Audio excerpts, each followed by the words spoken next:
Diz assim a palavra do Senhor: ao anjo da igreja de Éfeso, escreva o seguinte: esta é a mensagem daquele que está segurando as 7 estrelas na mão direita e que anda no meio dos 7 candelabros de ouro.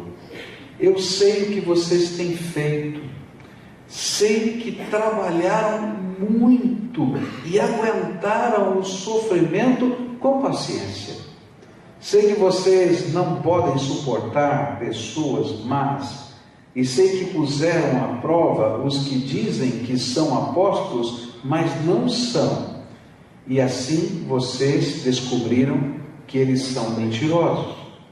Vocês aguentaram a situação com paciência e sofreram por minha causa sem desanimarem. Porém, tem uma coisa contra vocês: é que agora vocês não me amam como me amavam no princípio. Lembrem do quanto vocês caíram. Arrependam-se dos seus pecados e façam o que faziam no princípio. Se não se arrependerem, eu virei e tirarei o candelabro de vocês do seu lugar. Mas vocês têm a seu favor isto: odeiam o que os nicolaítas fazem, como eu também odeio. Portanto, se vocês têm ouvidos para ouvir, então ouçam o que o Espírito de Deus diz às igrejas. Aos que conseguirem a vitória, eu darei o direito de comerem da fruta da árvore da vida que cresce no jardim de Deus. Querido Senhor, que nesta hora o Teu Espírito possa trabalhar a mente e o coração de cada um de nós, começando com o meu, Senhor, para que tudo o que aconteça aqui seja dirigido pelo Senhor, mas que não seja apenas na minha mente, no meu coração, mas no coração de cada pessoa. Que nesta hora o Teu Espírito fale conosco. É aquilo que oramos em nome de Jesus. Amém e amém. Eu queria lembrar para você um pouquinho o que estava acontecendo nesse tempo. Esse era um tempo de perseguição da igreja e um momento crucial para o futuro, pois uma nova liderança assumia o comando das igrejas. João, o apóstolo que recebeu essa mensagem, era o último apóstolo vivo. Todos os outros haviam morrido. E ele estava preso na ilha de Pátimos, por causa da pregação do Evangelho, por causa da perseguição. E lá ele recebe então essas visões de Deus, que são mensagens de esperança, consolação e também de reordenamento da vida da igreja. As palavras de Jesus no Apocalipse, então, tinham um propósito: consolar a igreja, desafiar a igreja à fidelidade nesses dias difíceis que eles estavam vivendo. E ao mesmo tempo, era uma palavra de esperança, porque revelava a vitória final do reino de Deus. Então era um livro precioso. Aquilo que Deus estava falando era tremendo, não podia ser deixado de lado. E ao olhar para essas 7 igrejas, que foram as que receberam essa carta e depois que espalharam o livro do Apocalipse que chegou até nós, cada uma delas recebeu um recado específico, E 2 delas apenas não tiveram qualquer reprimenda, mas as outras 5 tiveram alguma coisa que o Senhor estava dizendo que precisava melhorar. E interessante é que esta igreja, a maioria das tinha qualquer coisa para melhorar. Por quê? Porque era a maior igreja daquela região. Na verdade, ela era a mãe de todas aquelas igrejas que estavam recebendo as cartas. Era uma igreja que tinha liderança muito firme, que tinha um grupo de presbíteros, de pastores, que eram referência em toda aquela região e no mundo inteiro. E eles eram referência por causa do seu trabalho evangelístico, pela coragem de enfrentar a perseguição. Eles eram referência por causa da doutrina, porque eles levavam a sério a palavra de Deus. Eles tinham recebido uma mensagem do apóstolo Paulo de que lobos, não o pastor lobo, mas lobos entrariam no meio do rebanho, que eles teriam que estar preparados. E aquela palavra profética estava no coração deles, eles estavam ali se preparando para defender a sã doutrina dentro daquele contexto. Então todo mundo talvez imaginasse que aquela igreja só receberia elogios. Porém, tem um versículo, o versículo 4, que diz na versão antiga, né? Tenho, porém, contra ti que deixaste o teu primeiro amor. E é muito interessante porque essa pequena frase faz toda a diferença. Tenho, porém, contra ti que deixaste o teu primeiro amor. Ou na versão da linguagem de hoje, você não me ama mais como me amava no princípio. E aí é interessante porque o texto da palavra vai dizer que as consequências da frieza desse amor, ou do esfriamento desse amor, eram terríveis. Ainda que aparentemente não estivesse se vendo nada na igreja, Jesus vai dizer assim: se essa frieza permanecer, um dia vocês vão deixar de ser candelabro. O candelabro é aquele que sustenta a luz de Jesus.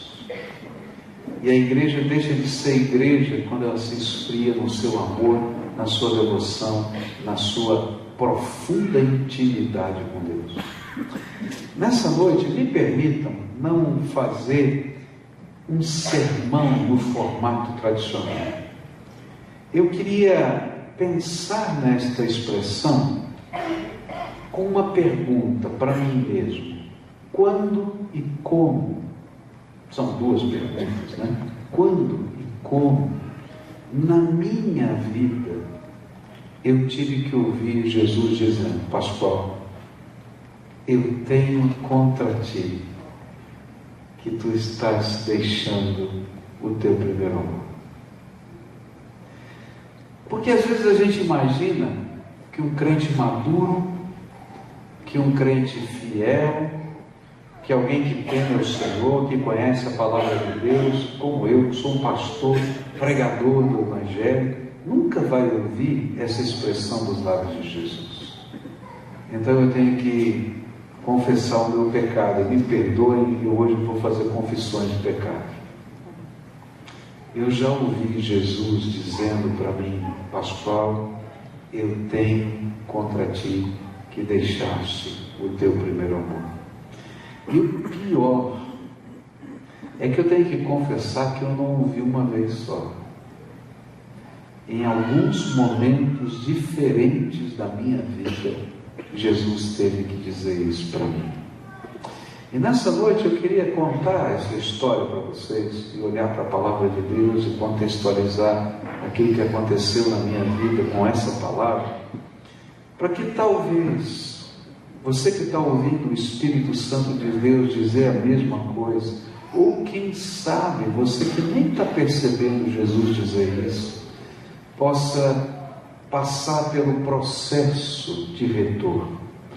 Porque é tremendo que a palavra de Deus diz. Ele diz assim: olha, quando a gente ouve essa voz, a gente tem que fazer algumas coisas. Ele diz assim: lembra-te de onde caíste. Onde foi que começou tudo isso? Porque a gente tem que voltar lá para refazer o caminho. Quando a gente faz um desvio e vai para o lugar errado, não é? A gente tem que voltar para pegar o caminho certo. Eu fui para Ijuí agora, uns tempos atrás, e eu ia de avião até Porto Alegre, de Porto Alegre ia pegar um ônibus, mas houve um falecimento, eu tive que ir para o funeral, não dava mais tempo de pegar o avião, nem pegar o ônibus, porque são 3 ônibus no dia só que vão de Porto Alegre a Ijuí. Então eu falei: vou de carro. e eu vou tocar o que eu preciso conseguir tocar, durmo no meio do caminho, sigo no dia seguinte e vou chegar a tempo da pregação lá. Tudo bem. Peguei o meu carro, fui até metade do caminho, dormi lá no local, e para sair do hotel, eu peguei o meu GPS, né? Setei e Juí, apertei o botãozinho e fui embora. Bom, o GPS tem uns programas atrás, né? Menor caminho, pelas vias principais, sem estrada de terra. O meu estava só menor caminho, acabou. E eu não percebi, peguei uma estrada, achei que não era a principal, mas tudo bem, peguei a estrada, estava lá e tal, não sei o quê. De repente eu caio numa cidade, umas ruas de paralelepípedo. Eu falei, mas o que está acontecendo? E eu disse assim, senhor, eu estou tentando ir para Ijuí, tem como ir por aqui? Ele olhou para mim e disse, tem, né? Como é que eu faço? O senhor vai pela barca. Eu disse, como? O senhor pega aqui e tal, etc. Eu estou achando que barca é o nome de uma estrada, né? E lá vou, de repente cai numa estrada de terra, né? Estou no meio da estrada de terra, eu digo, e agora, o que aconteceu? E de repente tem um rio. Sabe aquelas balsas amarradas no cabo de aço que você tem que puxar assim? E eu tinha que voltar 100 e tantos quilômetros para trás. Ele disse, eu vou pela barca ou volto? Queridos, para a gente não perder tempo na vida, a gente tem que voltar para onde a gente errou e começar tudo de novo, não tem jeito. E é disso que eu quero falar nessa noite. Como é que faz isso? Como que a gente escuta de Deus? Quando foi isso na minha vida que eu ouvi o Senhor falando ao meu coração, tenho, porém, contra ti que deixaste o teu primeiro amor. A primeira vez, ou uma das vezes que Deus falou assim comigo, foi quando, sem eu perceber, sem haver maldade no meu coração, coisas ou pessoas tomaram o tempo e o lugar do amor do meu Senhor na minha vida. E era uma coisa muito boba. Não tem nada de errado acontecendo. Absolutamente nada de errado acontecendo. Simplesmente a vida da gente é muito intensa. Uma correria danada, não é verdade? A gente vai para um lado, vai para outro, faz isso, faz aquilo, e de repente você tem que assumir mais essa responsabilidade, mais aquela outra, e você está com um horário marcado, e você não pode chegar atrasado, e você tem mais isso para fazer, tem que tocar no teu telefone, toca o teu e-mail, você tem que olhar o Facebook, você tem que ver. Quando você viu, passou um dia inteiro, você nem falou com Jesus. Acho que isso não acontece na sua vida, não. Só na minha. E aí passam 2 dias, 3, 5, 10 semanas. E aí o Espírito de Deus está dizendo, filho, o que eu tenho saudades é aquele tempo que você se debruçava aos meus pés. E eu podia falar com você, tocar em você, revelar coisas para você. E o interessante é que Deus é tão bom, mas é tão bom, que a gente volta aos pés de Jesus e derrama graça sobre a nossa vida, graça abundante. A gente sai cheio de alegria, de unção. Mas aí a vida vem outra vez. E você se sente sufocado. Martin Lloyd-Jones escreveu um livro sobre avivamento, e num dos capítulos desse livro, ele fala de uma tática de Satanás, de entulhar os poços. E ele pega um texto do Velho Testamento, onde os inimigos vão e entulham os poços, né, que Isaac tinha recebido como herança do seu pai para dar água às ovelhas. E aí então chegam os pastores das ovelhas e dizem a Isaac, os poços foram entulhados e não há água para as ovelhas. E aí ele diz assim: cavem sobre o mesmo lugar que foi entulhado, porque lá a gente tem certeza que tem água. E Lloyd Jones diz exatamente isso. Uma das táticas de Satanás na minha vida e na sua vida é entulhar a nossa vida. Ele enche de coisas, enche. Nada de errado em si mesmo, mas ele enche de tal maneira que você não tenha condições de encontrar a água da bondade, da misericórdia, do poder, da unção de Deus todos os dias na tua vida. E aí você anda perambulando como uma ovelha que não tem pastor, morrendo de sede, está sendo esfolado pela vida, quando na verdade o que a gente tem que fazer é tirar o entulho do poço e beber a água. A palavra do Senhor, o apóstolo, o Senhor Jesus, melhor dizendo, ele vai contar uma parábola, dizendo que a semente da palavra de Deus cai em vários tipos de solos, e um dos solos é o solo espinhoso. E o solo espinhoso, ele é aquele que a semente, ele brota, nasce a planta, não é? Mas a planta não consegue produzir os frutos, porque ela está sendo sufocada pelos espinhos. E a palavra de Deus diz que esses espinhos são os cuidados deste mundo, o entulho de Satanás na nossa vida.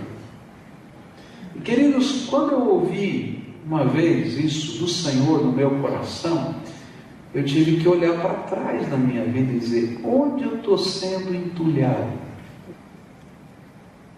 E eu descobri que eu era escravo do computador. A gente é tão treinado na vida, né, que a gente vai sendo amoldado. Então, tocava o meu celular, né, com aquela mensagenzinha, chegou uma nova mensagem de e-mail, mas que dá uma tremidinha, eu já tinha que parar e olhar. Chegava um SMS, eu tinha que parar e olhar, não é isso? Aí já tinha que responder na hora. Aí tinha mais não sei o que, não sei o que. Até quando eu estava orando eu fazia isso, que é automático, a gente para ver quem é que fez. E aquela exclusividade com Jesus. E eu comecei a olhar na minha vida e disse assim: sabe uma coisa? Se eu tenho que começar, então eu gosto dessas coisas. Eu sou fã de tecnologia, então eu vou ter que mexer na minha agenda.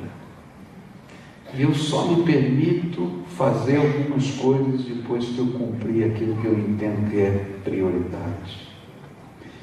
Queridos, a vida da gente está sendo entulhada por Satanás. Não com coisas erradas. Às vezes você gosta de brincar com um joguinho. Você já viu quantas horas você gasta por mês ou por ano com aquele joguinho? Tem alguns joguinhos que marcam o tempo. Vê a somatória do tempo que você gastou. Pergunta: você já gastou esse mesmo tempo na presença de Deus e na oração?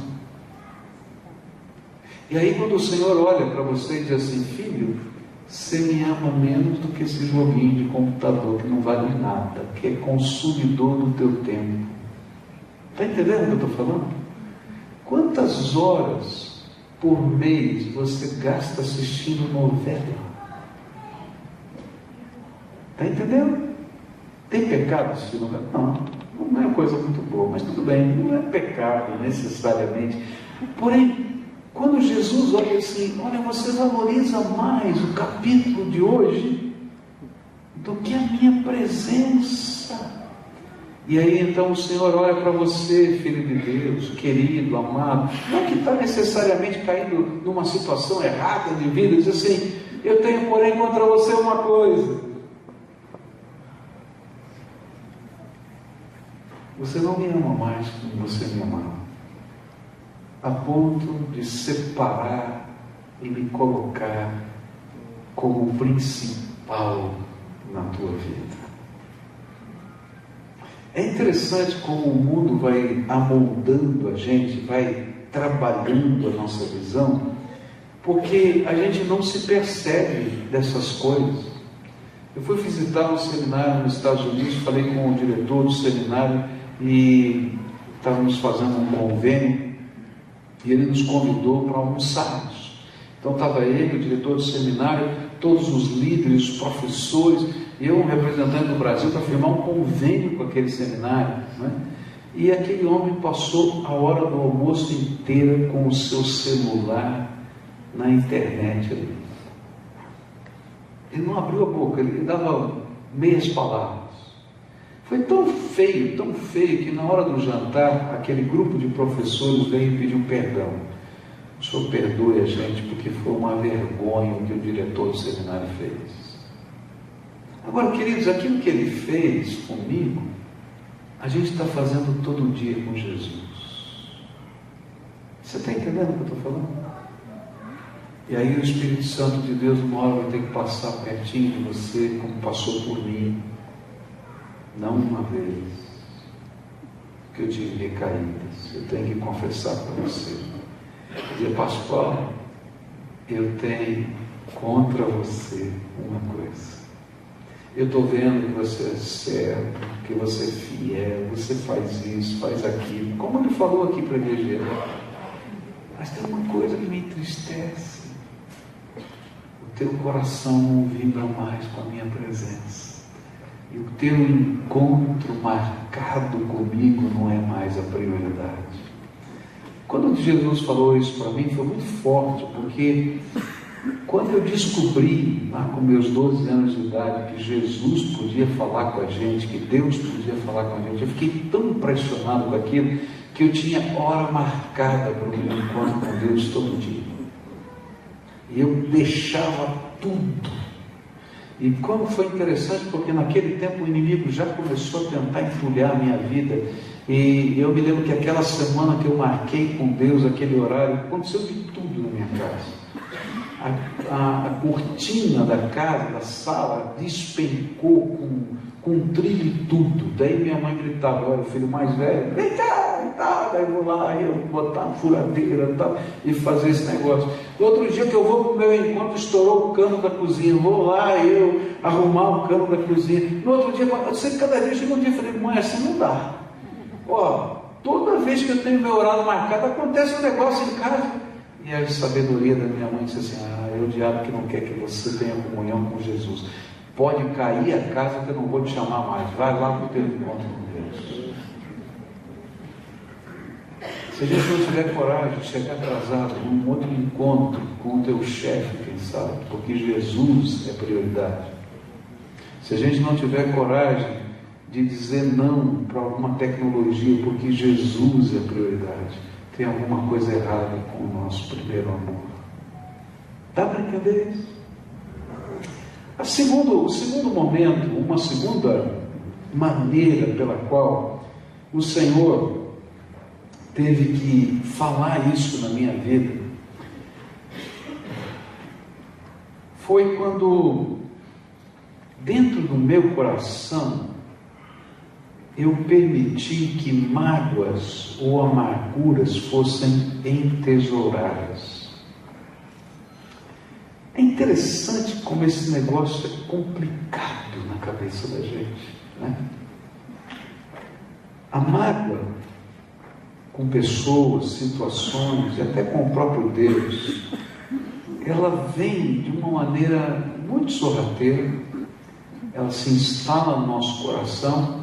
E ainda que a nossa mente saiba o que tem que fazer, o nosso coração não reage. E há uma divisão entre a mente da gente e o coração da gente.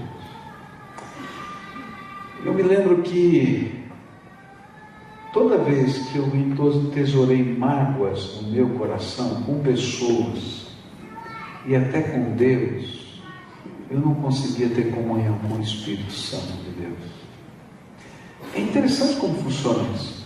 Às vezes a gente vai orar, e quando a gente ora, a gente tem que baixar um pouquinho a pressão, né? E o que acontece? Só vem a ira. Só vem aquele mal-estar, aquele gosto amargo que sobe na boca.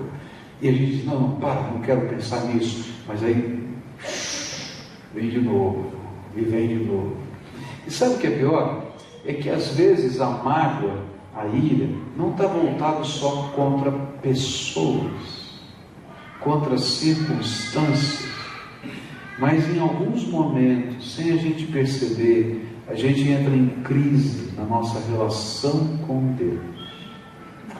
Uma das vezes que eu tive que ouvir Jesus falar para mim: olha, venho contra ti que deixaste o teu primeiro amor.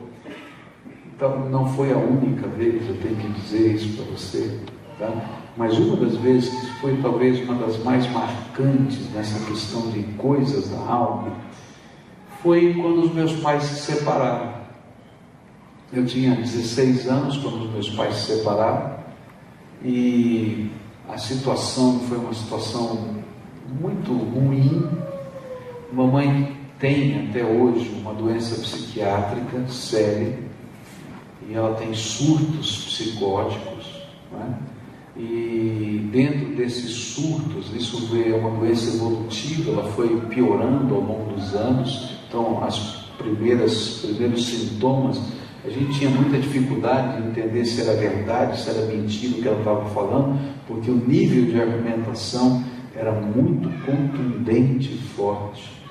Mamãe tinha um ciúme doentio do papai, e as coisas então foram crescendo, e até que papai levou mamãe a um médico, um psiquiatra, e o médico diagnosticou a doença, disse que ela precisava ser internada no hospital. E então o papai reuniu a família para falar dessa situação que estava acontecendo, trouxe a carta de internação do médico. E quando a gente fala em família de italiano é meio complicado, porque família de italiano é meio tumultuada. Então veio o vovô e a vovó, o papai da minha mãe, né, e a mamãe da minha mãe.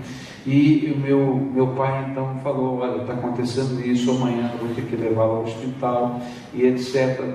E aí então o vovô e a vovó saíram para 10 do papai: está achando o quê? Você não sem vergonha, você está fazendo isso, está fazendo aquilo, a gente sabe disso. Você vai dizer que a minha filha é louca. Rasgou a carta de internação e levou a mamãe para casa deles. E papai disse, bem do jeito italiano: o senhor pensa bem o que o senhor vai fazer, que ela é minha esposa, o senhor está me desautorizando. O dia que ela entrar por essa porta de volta, porque você vai ver que ela está doente, que ela vai surtar na sua casa, tá? Quando ela entrar por essa porta, saio eu. Pense bem no que vai fazer. Tudo conversa de italiano, alta, conversando, e italiano teimoso, dos dois lados. Não deu outra.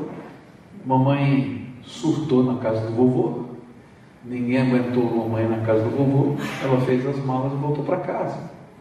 No dia que mamãe voltou para casa, papai chegou do serviço 7 horas da noite, olhou para a mamãe, não falou nada, entrou no quarto dele, jogou algumas roupas numa mala, saiu pela mesma porta que entrou e nunca mais voltou. E eu entrei numa crise tremenda. A crise era complicadíssima. Primeiro, porque eu tinha 16 anos e eu tinha que agora administrar uma casa com mamãe doente. Vovô e vovó ficaram de longe só assistindo, porque já tinham feito muita besteira. Papai não aparecia mais. Sustentava a casa, mas eu estava sozinho. Meu irmão menor tinha 3 anos de idade. Eu trabalhava e estudava, e o meu irmão fez uma transferência de paternidade para mim. E, gente, que coisa! Meu irmão não dormia enquanto não chegasse em casa. Aí eu ia deitar, ele deitava do meu lado, contava o dia inteiro o que tinha acontecido. Aí ele dormia comigo no meu braço. Eu levantava da cama, colocava ele na cama para dormir, para acordar no outro dia e trabalhar. E uma das coisas mais pesadas na minha alma era um sentimento: eu não tenho competência para isso. Eu não tenho competência. E se eu fizer alguma coisa errada e essa criança que está aqui se perder, eu não posso. posso ser o pai dele. Eu acho que várias coisas eu podia enfrentar, mas essa para mim era a pior de todas. Era uma angústia, um medo de errar, um medo de falhar. E por causa disso, eu entrei numa profunda mágoa com Deus. Por quê? Toda a nossa família era crente. Terceira geração de crentes. E aí um sentimento que vinha na minha alma era: Deus, por que o Senhor permitiu uma desgraça tão grande na nossa casa?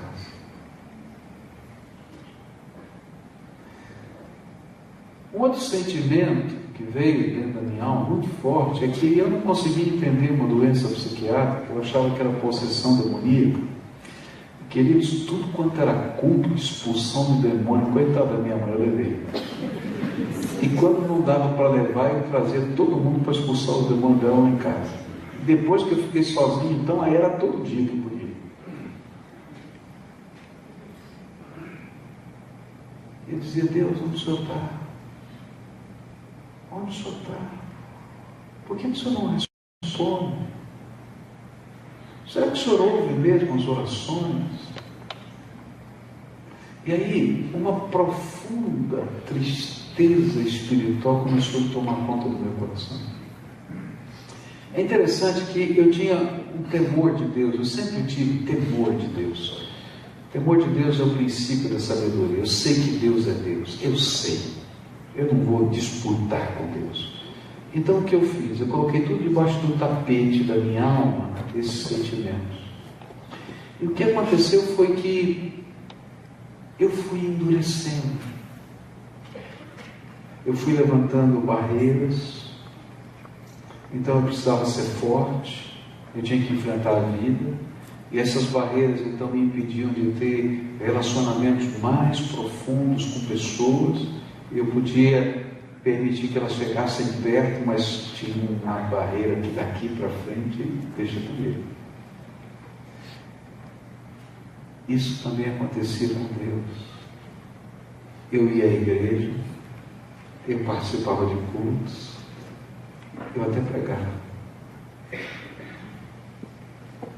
Eu comecei a pregar com 12 anos. Mas, queridos, eu estava muito mal. Muito mal. Muito mal. E eu não conseguia desfrutar da presença do Espírito Santo na minha vida. Consegue entender isso?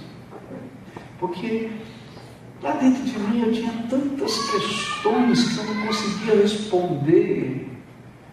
E eu sei que você tem na sua vida questões que você não consegue responder. E eu precisava ser tratado pelo Espírito de Deus. Quando a mágoa vem para o nosso coração, seja com pessoas, seja com Deus, seja com as circunstâncias, nós ficamos doentes. E nós precisamos ser tratados pelo Espírito Santo de Deus. Nós precisamos de uma intervenção do Altíssimo na nossa vida. Nós precisamos que o toque carinhoso dele se manifeste outra vez na nossa vida, para que a gente possa ser curado. E nem sempre, queridos, vai ser a solução que a gente imagina, mas vai ser o cuidado paterno do Deus vivo, colocando a gente na palma da mão dele. Na minha vida isso aconteceu de uma maneira bem estranha. Eu não sei se você já acordou chorando alguma vez. Acordar no meio do soluço de um choro é a coisa mais esquisita que existe. Se você não teve essa experiência, eu não faço questão que você tenha, porque é muito esquisito, é muito estranho. E eu me lembro de uma noite que eu acordei chorando. Me sentei na cama e aí o Espírito Santo de Deus ministrou na minha vida e perguntou: o que é que você tem contra mim? E eu falei: Deus, eu estou com uma raiva danada do Senhor. Estou morrendo de raiva. Onde o Senhor estava? Por que o Senhor não ouviu oração? Por que isso? Por que aquilo? Porque uma das coisas que eu aprendi na minha infância era fé. Eu creio no poder para Jesus fazer qualquer coisa. Você falar que ele... eu creio. Porque eu tenho a Deus e eu já vi coisas tremendas de Deus. Mas o meu problema não era crer na potencialidade de Deus. O meu problema era entender por que essa potencialidade de Deus não aconteceu nessa circunstância. E eu me lembro que eu fiquei falando grande parte da noite com Deus, da minha raiva, e dormi. E no dia seguinte fui trabalhar, peguei o ônibus do centro de São Paulo até a minha casa, e naqueles 45 minutos de viagem, meio sonolento, meio cochilando, o Espírito de Deus começou a ministrar na minha vida e fez um trabalho de cura na minha alma, naquela viagem de ônibus. Ele começou a dizer assim, me lembrou um versículo da Bíblia: todas as coisas contribuem para o bem daqueles que amam a Deus. E tem o final do versículo, mas isso ficou forte na minha cabeça. E na hora que esse texto voltou na minha cabeça, porque o Espírito Santo de Deus é que nos faz lembrar de todas as coisas, diz a palavra de Deus, naquela hora, minha reação foi muito simples: não creio nisso, é mentira, não é verdade, não pode ser que tenha alguma coisa boa nessa desgraceira que está acontecendo. E aí o Espírito Santo de Deus começou a me fazer lembrar cenas da minha vida, vários momentos diferentes, e ele dizia assim: foi para o teu bem? Eu estava lá.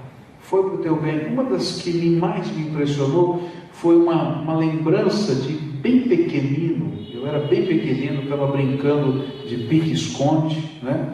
E eu me escondi nas rodas de um caminhão truncado, tá?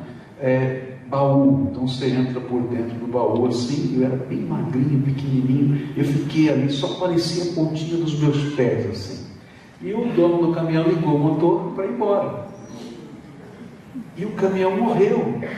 Você sabe que caminhão a diesel não morre, você precisa estrangular, ou seja, cortar combustível, e ele morreu. E uma vizinha que estava do outro lado da rua viu o meu pezinho e saiu correndo: para, moço, para! E foi lá e me tirou de lá. E o Espírito Santo falou assim: foi para o teu bem que o caminhão morreu? Era eu que estava lá. Eu sempre estive com você. E aí, quando eu desci do ônibus, o Senhor me fez a pergunta mais difícil: você pode crer que eu posso transformar em bênção até aquilo que você não entende? E aí eu me lembro que eu fiquei parado na porta de casa porque eu não conseguia responder essa pergunta. E aí a única coisa que eu consegui fazer foi dizer assim: Jesus, me ajuda a crer. E aí Jesus ouviu essa oração e me ajudou a crer. Aquele garoto que dormia na cama comigo, eu tive o privilégio de batizá-lo como pastor, tive o privilégio de derramar óleo sobre a cabeça dele no dia que ele foi ordenado pastor. Hoje ele é pastor na cidade de São Paulo, na comunidade evangélica daquela cidade. A gente pode ver a bênção de Deus sustentando toda a nossa casa, cada um dos meus irmãos, cada um deles estudaram, se formaram. Deus nos deu graça. Mamãe nunca voltou com o papai. Mamãe nunca foi curada. Papai já faleceu. Mas nem por isso a bênção de Deus deixou de estar do nosso lado todos os dias. Às vezes a gente deixa o primeiro amor porque a gente não entende os propósitos de Deus, a dinâmica de Deus, os processos de Deus. E a gente esquece que a gente só é barro. E às vezes a gente fica imaginando que a gente, como barro na mão do oleiro, pode dizer: ô oleiro, quem mandou você botar esse bico na jarra? Eu não quero bico na jarra. Diz assim: mas esse bico vai ficar tão bonitinho. Não gostei, muda o bico. Ah, mas esse bico, na hora que você joga ali a água, Não caiu uma gotinha, eu fiz só para você. Ah, mas quem mandou colocar essa asa tão larga assim? Eu gosto de uma asa mais esbelta. Mas olha, para pegar uma mão forte, eu sei o que estou fazendo, filho. Eu sei o que estou fazendo. Eu estava meditando em um texto muito interessante que eu li hoje. Dizia assim: Deus está tecendo a nossa vida. E Ele usa muitos materiais diferentes para tecer a nossa vida. Que nós, às vezes, imaginaríamos que não são adequados. Porque às vezes Ele usa seda, fio.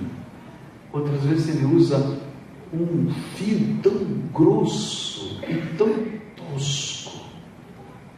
E a gente olha e diz: esse trabalho não vai dar certo. Mas a gente tem que esperar a arte de Deus terminar. E a arte de Deus está sendo elaborada na minha e na tua vida todos os dias. A palavra que eu venho dizer para você hoje é muito simples. Às vezes Deus tem que dizer para você: filho, eu tenho contra ti que você deixou o teu primeiro amor, porque você está permitindo que as dores da vida sufoquem a manifestação da graça que eu tenho para derramar sobre você. E até o abraço forte que te sustenta no meio das tribulações e das provações. E sabe o que é? É uma loucura. É porque se Deus tirar esse abraço e essa graça, o que é que sobra? Não sobra nada. Eu não sei explicar todas as coisas, e eu acho que você também não sabe. Mas eu sei em quem eu tenho crido. Eu estou certo que Ele é poderoso. Não só para guardar o meu tesouro até o dia final, não, mas para continuar sustentando a minha vida dia a dia. Tenho passado por lutas, e você também. E cada dia vem uma diferente.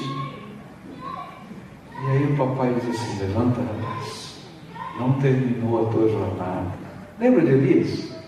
Elias estava tão desanimado. A gente olha para aquilo tudo, né? E a gente fica dizendo: mas como é que Elias pode estar desanimado depois do milagre que Deus fez? 440 profetas de Baal exterminados, o fogo que desceu do céu. Elias estava abatido por causa de uma carta de Jezabel, um bilhete. Você pensa que acabou? Agora que você vai ver o que vai acontecer com você. Só isso. E ele diz: está vendo? Não adianta nada. Os milagres de Deus, o poder de Deus, não adianta nada. Olha aqui, ó, essa mulher outra vez. Olha aqui, Senhor, fiquei sozinho de novo. Não tem ninguém. Está todo mundo me perseguindo. Que coisa horrível essa vida. Eu quero morrer. Literalmente. E aí a palavra de Deus fala o quê? Que os corvos traziam no bico a comida. Eu tinha nojo desse negócio de corvo, né? Negócio desse urubu, né? Aí eu conheci na Índia o corvo. O corvo é um bicho danado.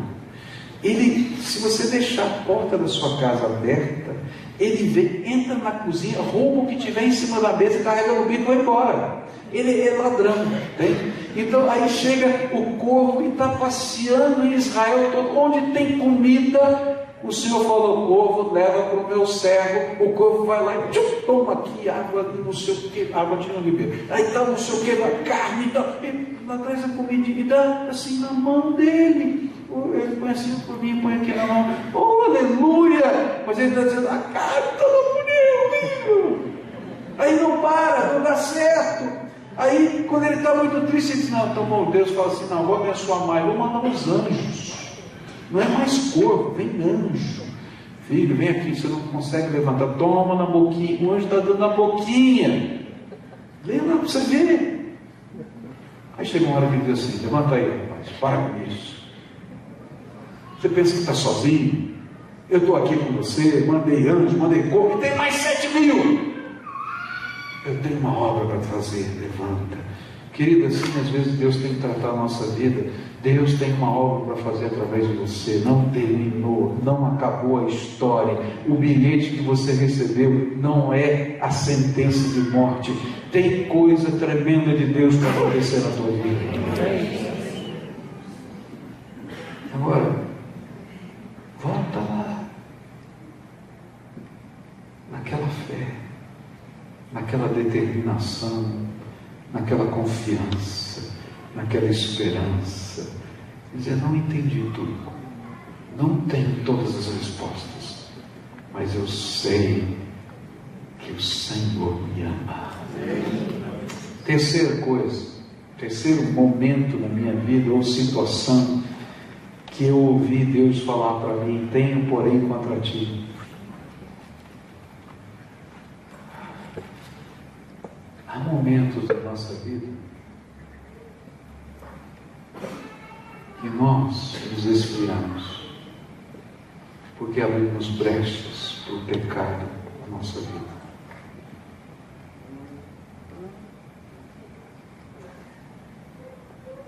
Crente é. E aí a gente começa a ser namorado do pecado.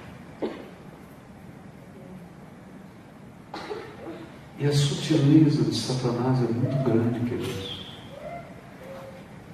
Porque geralmente a gente começa por esse caminho com grandes desculpas, muito bem construídas. E a gente tem uma habilidade de construir uma teologia própria para justificar o nosso pecado tremendo. Mas o Espírito Santo de Deus diz assim: isso é pecado. Isso entristece o meu coração. Essa meia palavra, que é meia verdade, não é nem verdade inteira, nem mentira inteira, é pecado. Essa omissão, que você fechou o olho, é pecado. Essa concessão que você fez, financeira para você mesmo, de coisas que não são tão erradas, mas também não são tão certas, é pecado. E aí, por essa brecha, o inimigo vai entrando na nossa vida. E a gente não tem comunhão com Deus, porque a palavra de Deus diz que são os nossos pecados que fazem separação entre nós e Deus. E sabe o que é pior? É que Deus não pode abençoar o nosso pecado. E aí a gente não entende por que algumas orações são impedidas. Não todas, mas algumas são impedidas. Porque Deus não pode abençoar o nosso pecado. Está entendendo? E aí o Espírito Santo de Deus diz assim: filho, eu tenho porém contra ti uma coisa. Você está deixando o teu primeiro amor e está optando em fazer pequenas concessões para o inimigo que eu não posso abençoar. Nessa noite, eu não sei o que o Espírito Santo falou com você, mas eu sei que Ele está aqui. Eu sei que Ele está aqui ministrando entre nós. E talvez, como Ele falou várias vezes comigo, Ele esteja falando para você: filho, eu tenho contra você uma coisa, e você deixou o teu primeiro amor. Lembra-te de onde você caiu, arrepende-te e volta à prática das primeiras obras. E nessa noite eu queria orar por você. Por quê? Porque esse caminho de volta é um processo que a gente tem que ser ministrado pelo poder de Deus. Se são as pequenas coisas que estão te afastando, você está sendo entulhado, ainda que elas sejam pequenas, elas não são fáceis de mexer. Porque você vai ter que ter uma determinação da tua alma, que só o poder do Espírito pode te dar coragem de fazer. No mundo de hoje, Você dizer Jesus é o primeiro, eu não saio de casa sem que eu tenha comunhão com Ele, às vezes você vai perder alguma coisa. Até a tua própria imagem. Está entendendo? Mas talvez o Senhor esteja dizendo, filho, me coloque em primeiro lugar. De novo, porque você já me colocou outras vezes. Isso está ficando em primeiro lugar. Ah, mas vai dar problema isso. Vai mesmo. Não vou dizer para você que não vai dar. Vai dar problema. Vai ser um santo e abençoado problema. Porque Deus vai abençoar a tua vida. Porque buscar primeiro o reino de Deus e a sua justiça e todas as outras coisas. Não é uma, não.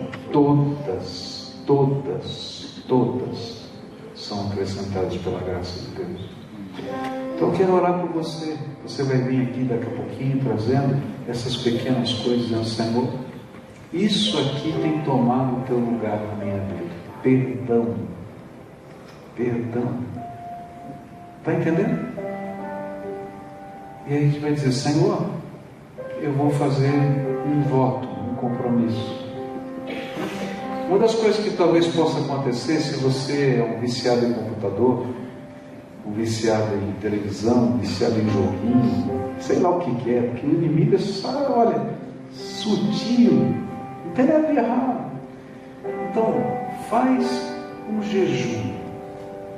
Durante 30 dias, eu vou colocar nas tuas mãos isso. E vai ser a minha oferenda de louvor. Depois você vai poder usar essas mesmas coisas sem nenhum problema, porque elas deixarão de ser aquilo que controla a tua vida. Está entendendo o que eu estou falando? Você não é proibido de fazer nada, mas você não pode ser controlado pelas coisas que você faz. Você deve controlar as coisas e não as coisas controlarem você. Se você está com uma dor na tua alma,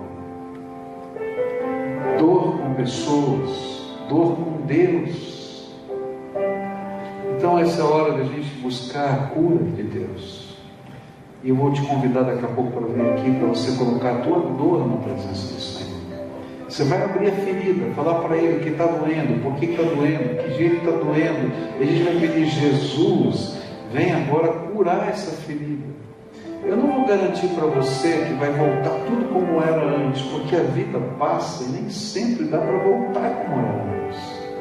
Uma coisa eu vou dizer para você: o Deus que fez o biquinho desse jarro e que fez a alça desse jarro é aquele que vai fazer a tua vida mais bela, mais especial e mais desfrutante. O Deus que está usando a seda e esse tecido tosco, esse fio tosco, vai fazer de você uma obra de arte. E é isso que a gente vai buscar. Senhor, eu quero a plenitude da tua obra de arte na minha vida. Quero orar com você. E quero convidar aquele que sabe que o Espírito Santo já falou, não preciso falar muito. Tem um pecado aí que está atrapalhando. É uma brecha. O diabo tem amarrado você. Você precisa ser liberto. Então vamos orar por isso. Eu creio que o sangue de Jesus nos purifica de todo o pecado, nos limpa, nos liberta, nos dá coragem de tomar atitudes. Então, se você é aquela pessoa que o Espírito Santo hoje ministrou e você vai fazer algum tipo de entrega hoje, você vai deixar o teu lugar, tá? E vai vir aqui à frente. Você é a oferenda. Várias pessoas vieram aqui hoje de uma maneira tão bonita, trazendo o seu dízimo, a sua oferta, depois orar. Hoje, a oferta é diferente. É mais difícil. Você vai trazer você inteiro. E vai deixar Jesus fazer algo novo no teu coração e na tua vida. Então vem para cá. Se o Espírito Santo está falando com você, vai deixando o teu lugar agora, em nome de Jesus. Vem. E que você se sinta livre diante de Deus, para ser tratado pelo Espírito nessa noite. Porque o Senhor quer renovar a tua alma, renovar o teu coração, renovar o teu espírito, tratar as feridas que estão aí dentro, receber algumas oferendas que para você são mais difíceis de dar do que qualquer outra. mas que representam louvor a Deus, bendição ao nome de Jesus. E a gente vai estar juntos aqui como igreja, como irmãos, orando. Não tem ninguém maior nem melhor. Eu confessei os meus pecados para você. Eu não falei de nada que não tivesse ouvido Jesus dizer para mim: Pascoal, eu tenho contra ti essas coisas. Então eu me coloco aqui junto com vocês, não como alguém superior, não tenho nada, mas aquele que tem tratado o meu coração é o que vai tratar o seu hoje. Aquele que tem curado as minhas feridas é aquele que vai curar a sua hoje. Aquele que me libertou das minhas escravidões é aquele que vai libertar você. E eu sou só testemunho de que Ele é poderoso para fazer isso. Vamos orar juntos, então? A primeira oração eu não posso fazer, você vai ter que fazer. O que é que você está colocando no altar de Deus? O que é que você precisa que Ele intervenha sobre você? Então agora, fala você. Abre a tua boca baixinho, ninguém precisa ouvir, mas movimenta os teus lábios na presença do Altíssimo, porque Ele quer ouvir a voz do Filho dEle. Você é filho amado dEle. Ele quer ouvir a tua voz. O que está aí no teu coração? O que você está colocando no altar de Deus? O que o Espírito de Deus vai tomar agora? E imagina isso, que o Senhor está vindo tirar das tuas mãos isso. Se é um peso, se é uma oferenda, Ele vai levar embora. Ele vai levar embora, não é mais teu. Se é uma libertação, Ele vai arrancar as algemas. Você imagina isso. Nessa hora, quando a gente está orando, a Bíblia diz que o céu se inunda de incenso e os anjos do Senhor estão levando esse incenso ao trono, e lá da presença do Santo Todo-Poderoso Senhor começam a sair raios e trovões. Está no capítulo 8 de Apocalipse, que são as manifestações do poder do Espírito no meio da gente. E agora os anjos estão levando o que você está oferecendo até o trono de Deus. Algumas serão queimadas porque não podem entrar no céu. Outras serão retiradas porque não são bênção na tua vida. As outras serão derramar de graça e cura sobre você. Agora eu quero orar por você. Senhor Jesus, Tu sabes, porque aquilo que eu falei para os meus irmãos, o Senhor conhece, o Senhor lembra como aconteceu na minha vida. E nessa hora eu quero te pedir: vem com o poder do Teu Espírito, vem com a graça, que é aquele favor que nós não merecemos. E nessa hora eu quero te pedir, Senhor, que aquilo que está entulhando o coração, assim como o agricultor que vai lá e arranca a erva daninha que está em redor da planta, que o Senhor, que é o agricultor desse terreno na minha alma, pelo poder da Tua graça e do Teu amor, arranque as ervas daninhas agora. E que, Senhor, a entrega que os Teus filhos estão fazendo, os anjos do Senhor estejam recolhendo e tirando para perto. E que tudo, Senhor, que está entulhando esse coração seja levado. E que o Senhor ensine a como viver de tal maneira que em todo o tempo eles possam experimentar o amor pelo Senhor e o amor do Senhor por eles. Senhor, mas tem gente machucada aqui, doída, doente. A alma está ferida. Algumas pessoas, Senhor, estão tristes com o Senhor, porque não entendem o tempo de espera, porque não entendem, porque o Senhor já respondeu para outras pessoas e para eles não. Eles não conseguem, Pai, crer mais. Nessa hora eles precisam de uma cura, Senhor. Eles querem voltar lá naquele primeiro amor, mas eles não conseguem. Então nessa hora eu quero te pedir: vem, ó Espírito Santo de Deus, e derrama do Teu óleo precioso sobre essas feridas, e que essas feridas sejam fechadas agora, que eles possam ter a visão da ferida da alma se fechando, a agora, Senhor, nesse instante, que eles vejam a ferida da alma se fechando, Senhor, e que, Senhor, não tenha nem casca, não, Senhor, que vai ficar a marca, a cicatriz, para eles sempre se lembrarem que foram curados pelo Senhor. E nessa hora, Senhor, o medo vai embora em nome de Jesus, a ameaça vai embora em nome de Jesus, e que venha a certeza de que se o Senhor é por nós, quem será contra nós? Amém. Senhor, põe esse teu povo nas tuas mãos agora, sustenta. Eu quero te pedir, Senhor, abre as janelas do céu, Senhor, que venha uma inundação da alegria de Deus. Ah, Senhor, derrama da tua alegria agora, Senhor, derrama da tua alegria, derrama, Senhor, de uma paz tão grande que envolva a alma desses teus filhos, que não pode ser produzida por palavra humana, mas é o derramar do teu Espírito agora. E que, Senhor, que venha, Senhor, sobre eles o testemunho do teu Espírito. Eis que estou convosco todos os dias até a consumação do século. Tu és o meu Filho amado em quem eu tenho alegria. Que o testemunho do teu Espírito venha sobre eles. Ah, Senhor, que nesta hora eles sejam tratados. Eu sei que eles vão voltar para casa e vão encontrar problemas, lutas, dificuldades, mas que agora, Senhor, tratados na alma, eles possam olhar para frente e dizer: o Senhor não terminou a sua obra e eu quero ver o resultado final de tudo isso. A obra não acabou, eu sou um trabalho incompleto ainda, mas eu quero ver, Senhor, eu quero ver a beleza do Senhor. E que o Senhor possa dar sinais dessa tua beleza, assim como o Senhor deu para Elias, mandando os corvos, mandando os anjos, e ouvindo, Senhor, a palavra do Senhor naquele suave sussurro do teu vento calmo a envolvê-lo. Que assim seja, Senhor, na vida desses teus filhos.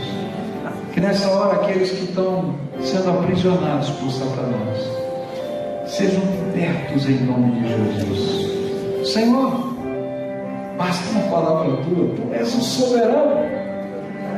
Assim como o anjo Gabriel disse a Satanás que o Senhor te repreenda, eu quero te pedir que do teu trono saia a repreensão eterna. E, Senhor, que essa palavra venha ser liberto agora. Eu quero te pedir que o sangue de Jesus, do teu Filho, purifique de todo pecado e que venha a alegria do perdão e da restauração. Restaura os caquinhos, junta e faz essa obra de arte. Escuta, Deus, a nossa oração, nos abençoa. É aquilo que oramos em nome de Jesus. Amém e amém. Fica de pé, querido. Fica de pé. Você que está no joelho, fica de pé. Olha, presta atenção. Você é bendito de Deus. Você é bendita de Deus. Você é bendita de Deus. Você é bendito de Deus. Você. Cada um. Lembra isso. Você veio aqui à frente porque você é amado de Deus.